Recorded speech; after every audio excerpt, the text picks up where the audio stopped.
Assalamualaikum warahmatullahi wabarakatuh. Salam sehat selalu buat semuanya yang masih mengikuti channel ini. Pada kesempatan ini kita akan membahas bagaimana menganalisis soal yang berkaitan dengan literasi, yaitu literasi suhu, pemuaian, dan kalor. Kita langsung saja pada contoh soal. 2 buah gelas berisi air dengan suhu masing-masing. Pada gelas 1 45 derajat Celcius dan gelas 2 87 derajat Fahrenheit. Apakah air pada gelas 2 lebih tinggi suhunya atau lebih panas? Nah, biasanya dalam pembelajaran ini digunakan metode atau pendekatan saintifik di mana siswa harus mencoba.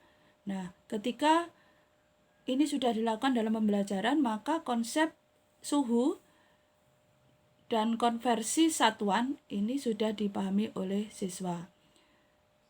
Jadi satuan derajat Celcius itu disamakan dulu dengan satuan derajat Fahrenheit, yaitu dengan jalan mengalihkan nilai pembanding Fahrenheit 9, Celcius 5 dikalikan 45.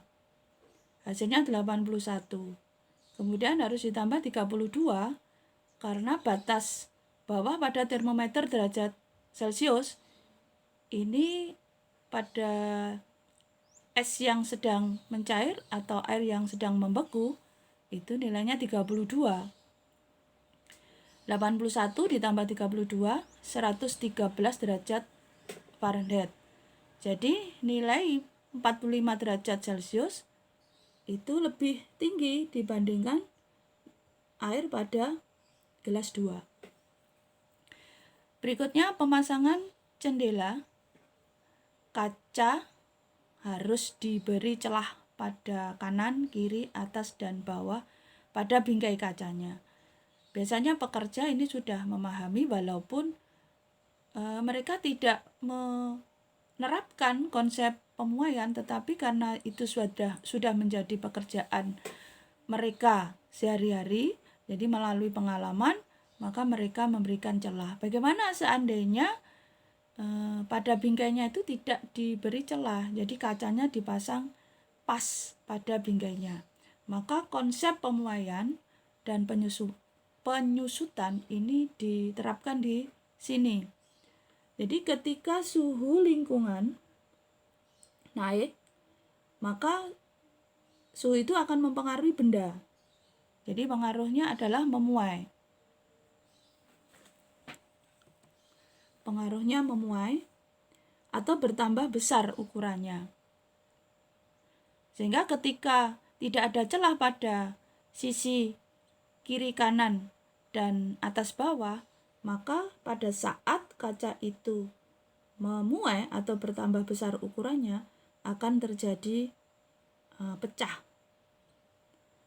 Sehingga ruang muai pada sisi-sisi kerangka atau bingkai kaca ini harus disiapkan untuk mengatasi kejadian pemuaian. Soal yang ketiga, Ibu meletakkan 1 gelas air panas ke dalam suatu baskom berisi air dari sumur atau air biasa. Hal ini dimaksudkan agar air dalam gelas cepat dingin atau lebih cepat untuk bisa diminum. Mengapa bisa menjadi dingin pada gelas tersebut? Nah, konsep perpindahan kalor berlaku saat terjadi pada air yang bersuhu tinggi ke air yang suhunya rendah. Walaupun di situ ada wadahnya, ada perpindahan kalor secara konduksi pada wadah dan konveksi pada zat cairnya. Sebaliknya, air dingin itu akan menerima kalor. Jadi seperti air yang mengalir seperti air yang mengalir dari tempat yang tinggi ke tempat yang rendah. Jadi air yang suhunya tinggi itu akan memberikan kalor dan air yang suhunya dingin akan menerima kalor dengan jumlah yang sama. Sehingga di baskom pun airnya akan mengalami perubahan suhu, jadi lebih hangat karena mendapatkan kalor dari air di gelas. Sampai hal itu terjadi secara seimbang, jadi sudah stabil antara air pada gelas dengan air pada baskom. Jadi kembali lagi pada mengapa airnya menjadi dingin. Jadi air yang suhunya lebih tinggi itu akan melepaskan kalor. Lanjut, soal yang berikutnya. Para nelayan pergi melaut pada malam hari. Mereka memanfaatkan adanya angin darat. Dan ini seringkali kalian membaca angin darat. Tapi bagaimana proses angin darat itu terjadi? Jadi pada malam hari di tengah laut itu udara lebih panas dibandingkan di darat, sehingga molekul-molekul udara pada atau di tengah laut yang panas itu akan bergerak ke daratan, yang mengakibatkan molekul-molekul udara di darat yang suhunya lebih rendah itu terdesak oleh molekul-molekul udara dari laut. Nah, ketika udara di darat yang terdesak itu bergerak, maka bergeraknya menuju ke laut karena ada satu perpindahan atau sirkulasi. Saat inilah terjadi proses atau peristiwa angin darat. Jadi mengalirnya angin darat menuju ke laut. Ini yang dimanfaatkan oleh para nelayan.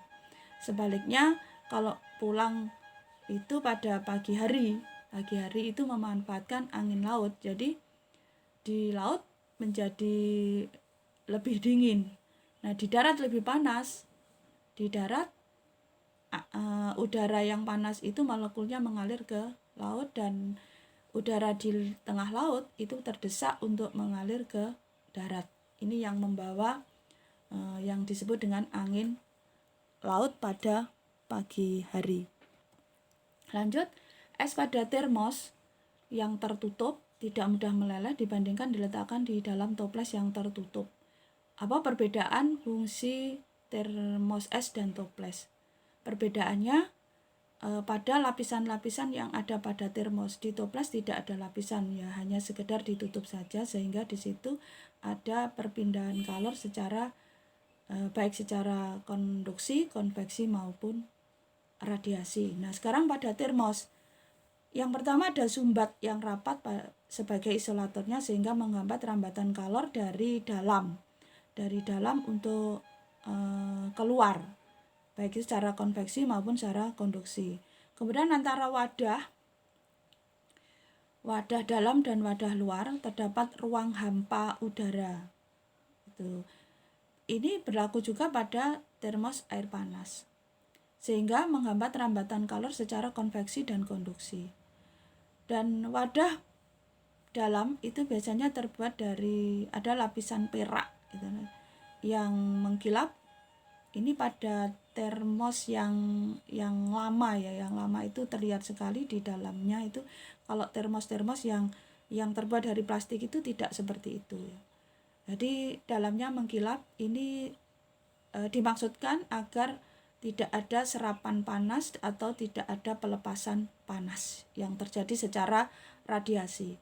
Kemudian dinding luar berlapis juga terbuat dari isolator yang berfungsi untuk menahan panas atau menahan panas atau melepaskan panas. Baik itu terjadi pada termos es maupun termos air panas. Jadi semuanya itu terhambat perpindahan kalor secara konduksi, konveksi maupun radiasi. Lanjutnya, domba memiliki bulu yang tebal. Mereka dapat hidup di daerah dingin karena bulunya.